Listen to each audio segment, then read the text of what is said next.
उस कर्म का तरीका बताओ जिससे कर्म करो और बंधन भी ना हो। इसका बड़ा ही सहज तरीका है। तुम कर्म फल में आसक्ति मत रखो। ये कैसे हो सकता है? फल प्राप्ति की इच्छा तो हर कोई करता है। परंतु क्या इच्छा करने से मनुष्य को फल की प्राप्ति होती है? नहीं अर्जुन, क्योंकि फल तो प्रारब्ध के हाथ में है।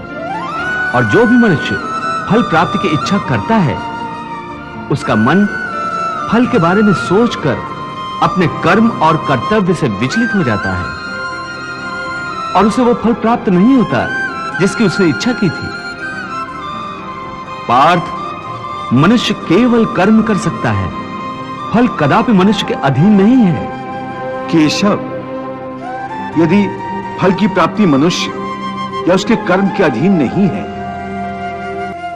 हे केशव, तुम्हारे कहे अनुसार यदि फल प्रारब्ध ने अपनी मर्जी से देना है, तो फिर प्राणी को कर्म करने की आवश्यकता ही क्या है?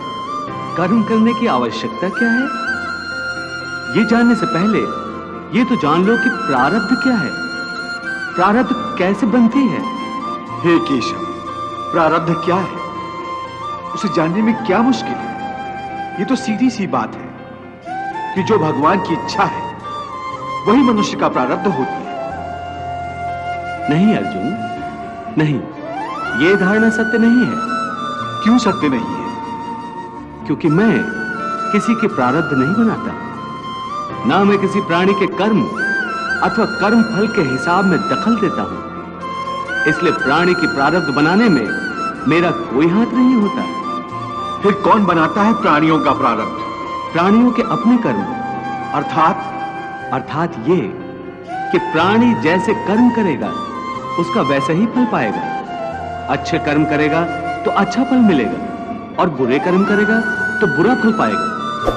यही जो प्राणी के अच्छे बुरे कर्मों के अच्छे बुरे फल का हिसाब है, इसी को प्रारब्ध कहते हैं।